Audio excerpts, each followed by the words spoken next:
This is the Coast Business Radio Podcast. George Christensen MP is the federal member for Dawson in Queensland and chair of the Joint Standing Committee on Trade and Investment Growth. George, nice to meet you, sort of on the phone. Yeah, you're looking good, Mike, as am I. Thank you very much. We both lie through our teeth sometimes.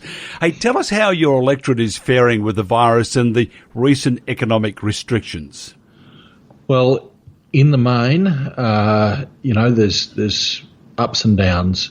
We've got the resources sector and the agriculture sector, which underpin a lot of the communities throughout my electorate. The electorate of Dawson includes places like Mackay and the Whitsundays, Bowen, the Burdekin, and areas of Townsville as well.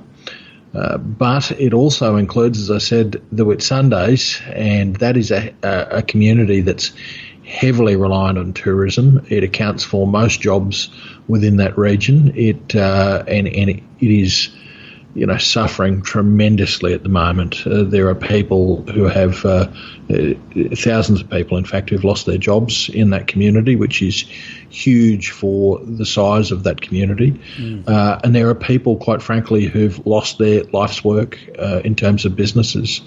It's an area I'm very worried about, an area that is going to struggle to recover. But recover it will, because the Whitsundays has got a lot to offer in terms of its natural beauty. We just need to do a lot for that particular community to get it back on its feet. Time to get rid of the border restrictions?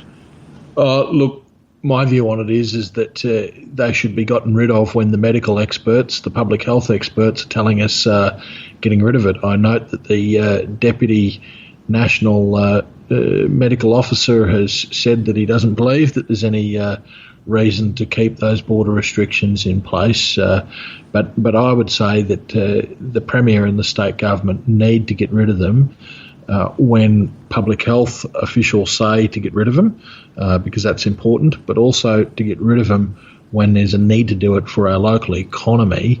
And it's not just the economy. This is people's livelihoods, their life's work, their jobs, which is so meaningful and important to them. So I don't want to set an arbitrary date on when it should reopen, but neither should we have arbitrary dates for it to remain closed, like the comment the other day that it would remain closed until September is just absolutely stupid. And I don't think anyone would accept that. A report commissioned by the Cairns Regional Council found the city's economy will have shrunk by $386 million by end of June, with 7,700 jobs lost.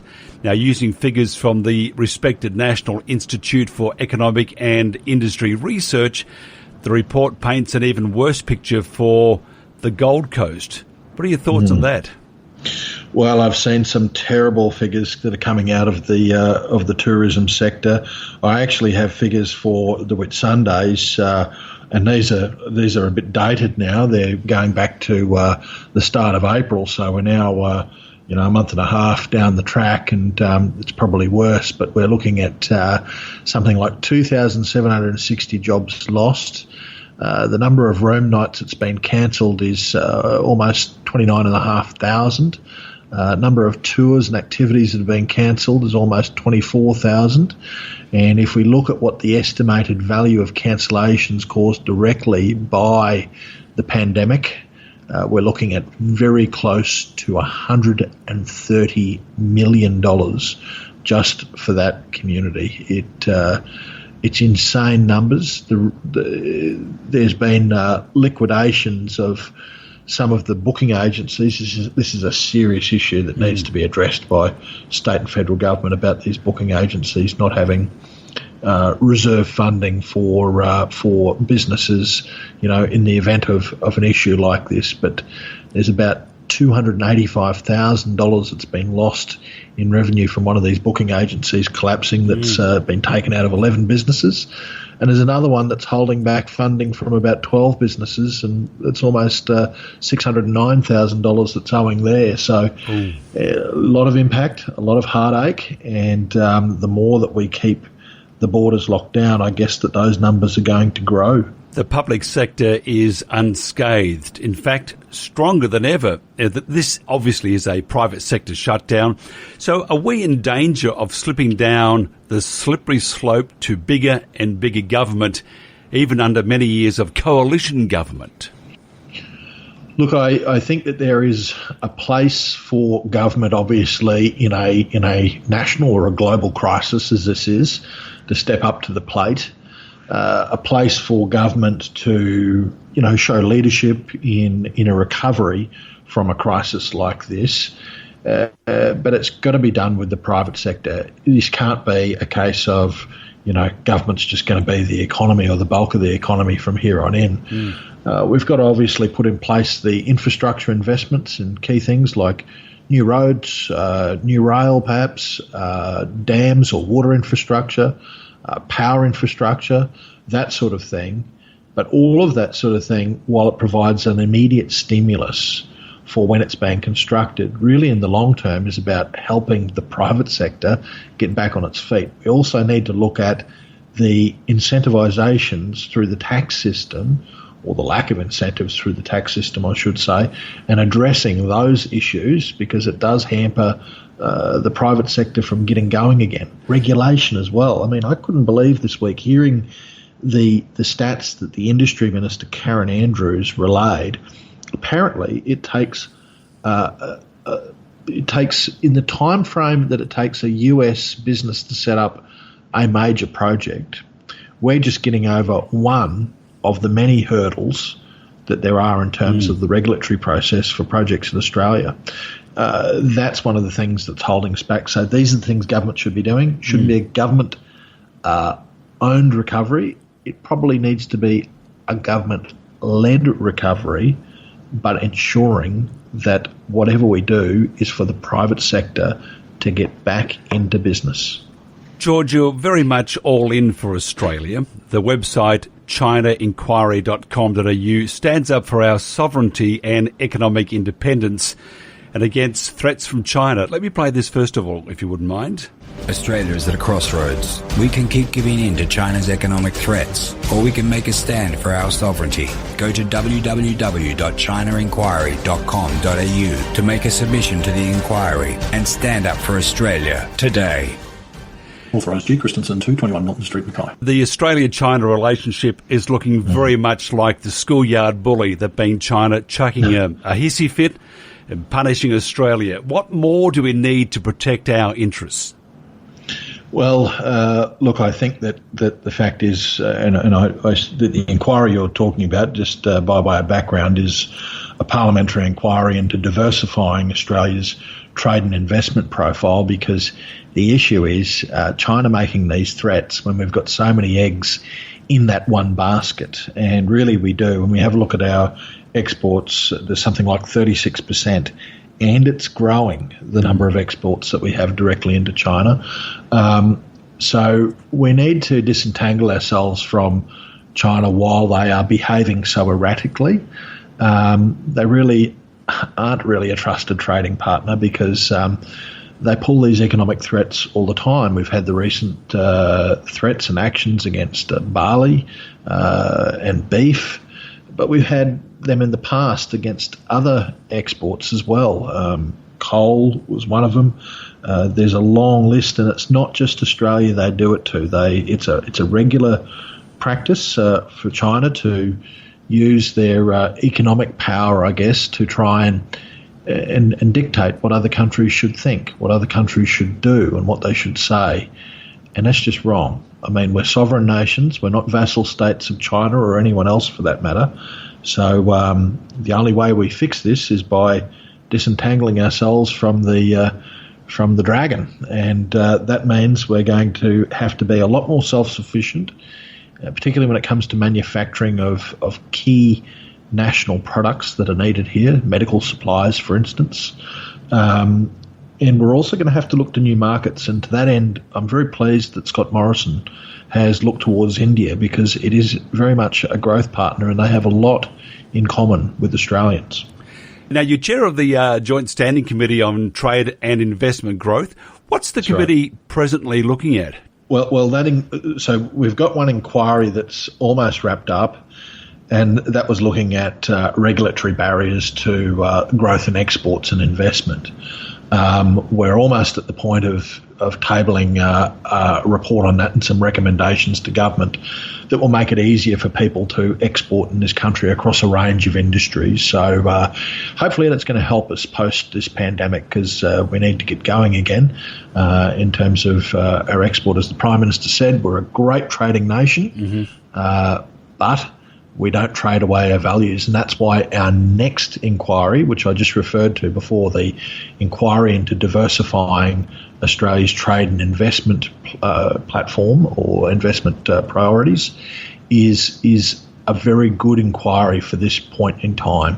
We need to ensure we don't have all of those eggs in the China basket, which has proven so volatile, so unreliable, and so untrustworthy in terms of what they're doing with our exports. So we need to spread our risk right across the world, and in terms of investment, do more at home, as I said, and that's what our inquiry is looking at.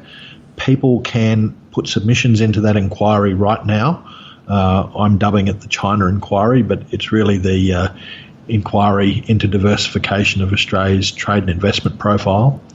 And you can either Google Joint Standing Committee on Trade and Investment Growth and click around on Google to find it.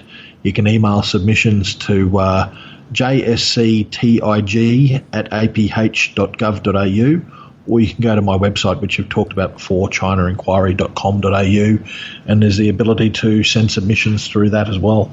What are your thoughts on the Victorian government, or the People's Republic of Victoria, and the position on China, the Belt and Road Initiative, and whether states should be able to pursue secret agreements that may not be in the long-term interest of citizens and at odds with the federal position?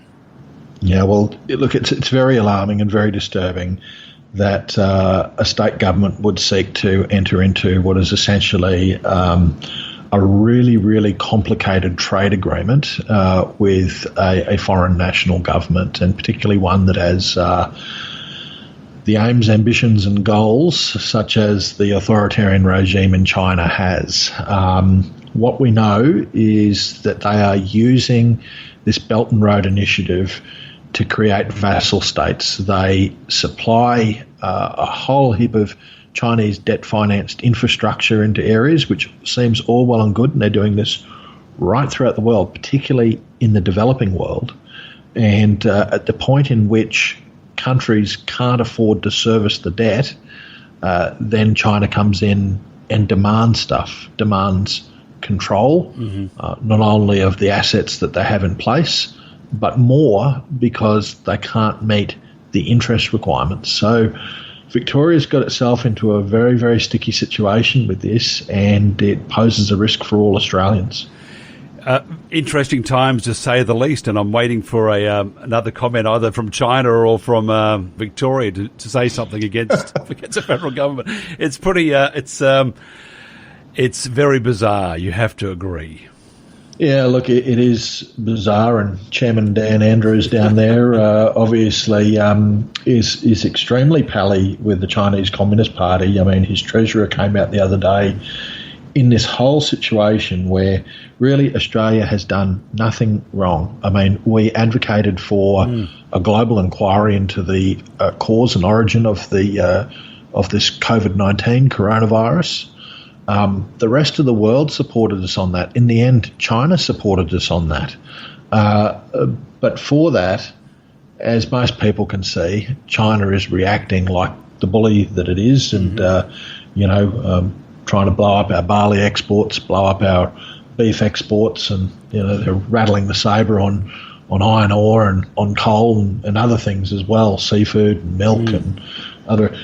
It remains to be seen whether they do anything else, right? Because what they've done here is that they've had long-standing disputes around both beef and barley. They've simply plucked those disputes off the shelf and enacted some restrictions on those two products. And they're arguing they've done it by the book. Well, that remains to be seen. We test that in the World Trade Organization, which we will. If they do anything else, though, without going through the proper processes, then it actually would be a trade war. So I sincerely doubt that there is going to be other actions, because China doesn't want that. At the point in which China does that, it signals really to the rest of the world that they are now playing completely and utterly outside of the rules without any care. And, the rest of the world's already of the mind that they've got to start shifting away from China. That would be the final nail in the coffin for them, I think. Can't wait till next week to see what happens. Maybe I won't come out of the office. I'll just close the blinds, and it's all looking a bit. I mean, they're saying today that that iron ore and coal is next on the hit list, and that Russia look like they might have some of those materials that they require. And who can tell? Well, in my area, coal is obviously a really big thing. But I got to tell you that I don't see that there's going to be a huge issue when it comes to those coal exports, and I'll tell you why. The biggest issue right now for coal, and probably for iron ore is definitely something that China needs. I doubt that they'll be able to stop buying it from us, because we are the main supplier in the world of it, and China desperately needs it. So that sort of we'd probably punish them more if we stopped sending it to them. But with coal, they can get it from anywhere, right? From Russia, as they've said. The issue at the moment is that most of the world has slowed down because of the pandemic, and so demand has gone down for coal. In the coming weeks and months, there's going to be a ramp up in economic activity again as the world reopens.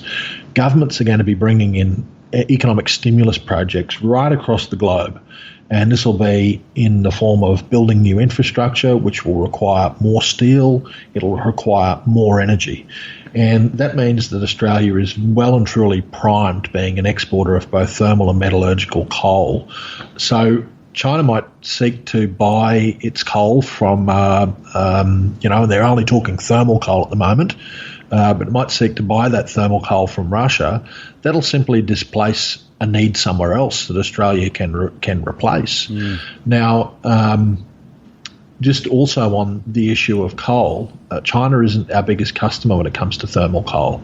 Actually, Japan is.